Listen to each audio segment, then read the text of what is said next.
wacky bits.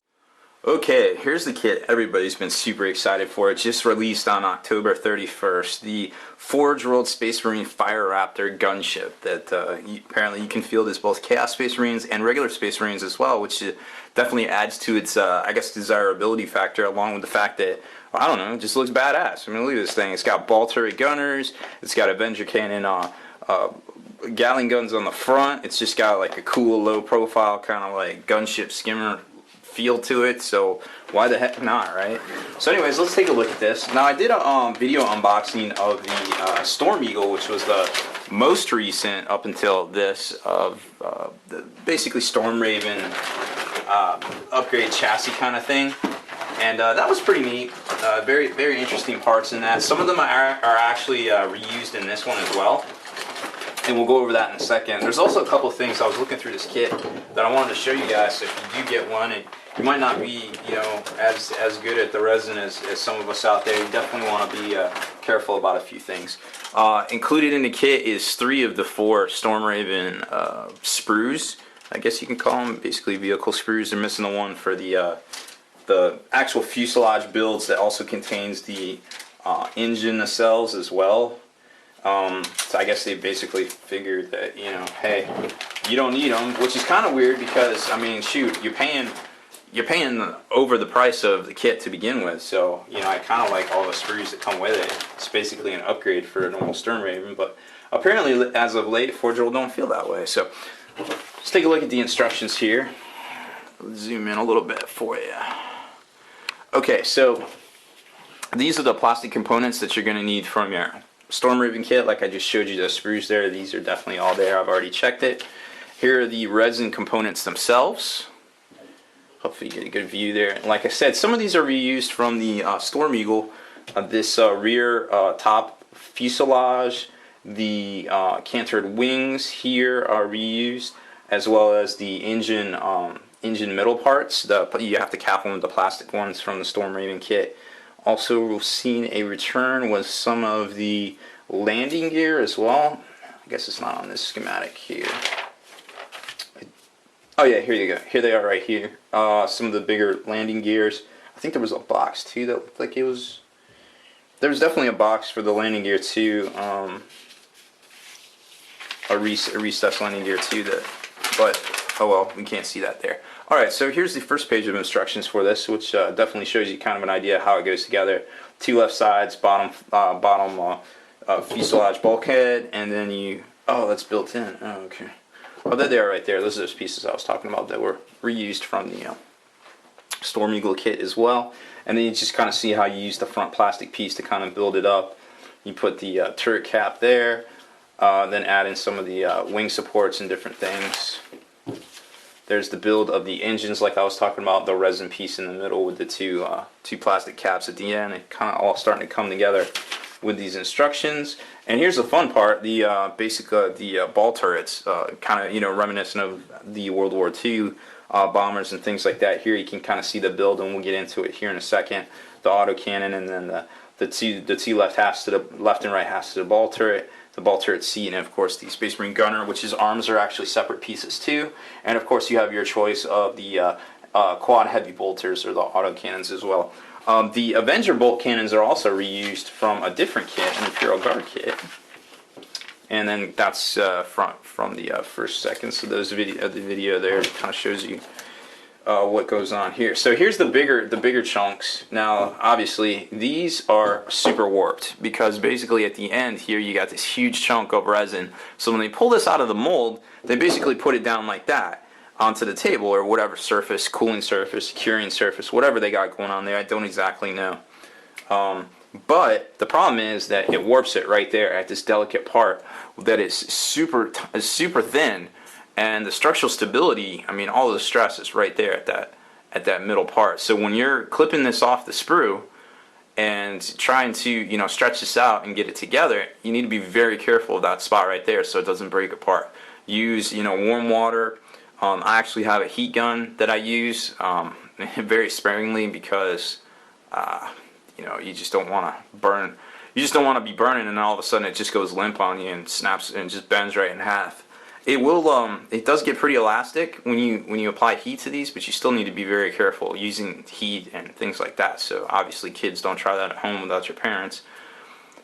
But this is actually very sticky as I feel it, so always make sure you're washing your resin and things like that off with warm soapy water, using a toothbrush or some sort of cleaning pad or something like that won't damage the surface. Here's the engine nacelles as well. Like I said, the intake and the exhaust go right there. Another newer piece is this is a returning piece from the Storm Eagle itself. And a new piece here is the bottom bulkhead with the little cross right there for the flying stand. Very detailed kit. It's not. It's more of a gunship. It's not meant to have interior detail because you're not really carrying folks.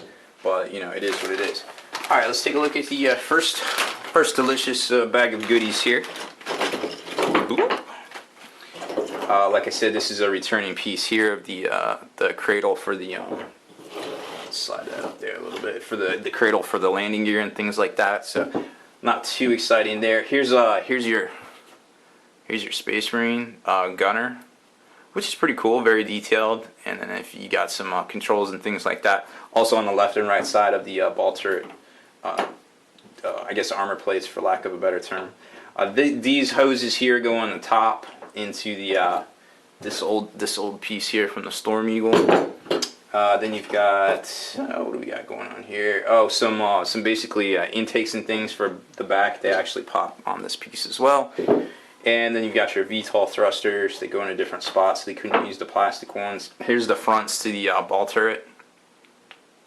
The ball turret cover, so you can you could probably magnetize these. You probably don't have to glue them in, just so you can flip them up and see the little Marine guy inside, the little Marine gunner. I think he actually gets in and out through that because there's no way to really get out from behind here, and there is no real interior detail on the kit, so I don't think it's designed that way. But if you look at some of the old World War II bombers, they actually lock them in there as well, so I think that's what it's meant to be.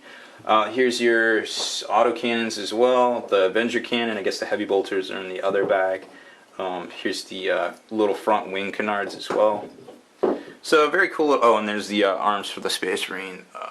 It's kind of didn't spread those out right, but there you go. Now you got a better idea. So that kind of gives you an idea of what comes in the first bag and some of the parts that you're definitely going to be having to get a little familiar with as you build this kit. Most of my casts here definitely look good. I was super impressed with the speed at which they got this out to me. I ordered it on October 31st, and I received it I guess the following Wednesday. Of course, I did the express mail. I got a few things. Got the Horus Heresy book and the new Riptide, all sorts of fun stuff. All right, so here's the next bag of goodies here.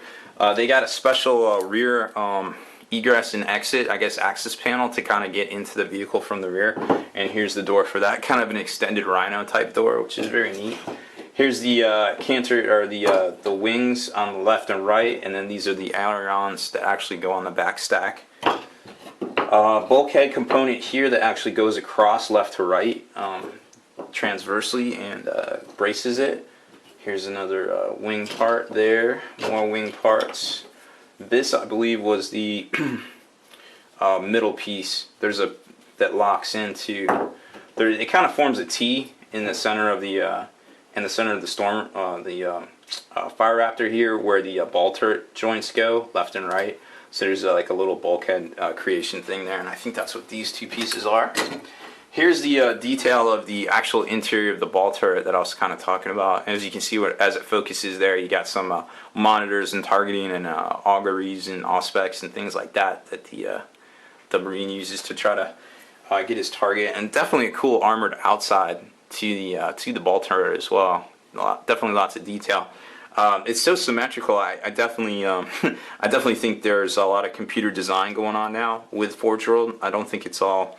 This stuff is way too symmetrical to be actual human hands. Here is a nifty sensor piece that goes on the front underneath the cockpit, where the plastic cockpit components go. Very cool. Oh, here's the quad bolt guns as well. Looks like one broke off there. There we go. Here's the top turret cap. Some of the landing gear pieces. This is actually part of the ball turret that locks it together that helps it mount onto the fuselage. So that's pretty much most of the parts. I guess I've pretty much shown you everything at this point. So two little baggies of parts here, and then you also get the 3 screws for the Storm Raven itself. A few big chunks, the fuselage, the bottom bulkhead, the top bulkhead, lots of wing pieces, and I think that's pretty much it. So always make sure you inventory your parts before you start assembling, because you don't want to get too far and then realize you're out of parts. So give Forge World a call if there's ever any problems, because they are super easy to deal with a lot of the time, and the guys they understand, you know, if about all this stuff. So that's pretty much it for this one. Hopefully you enjoyed my video review and unboxing of the new Fire Raptor gunship from Games Workshop / Forge World. Spiky Bits.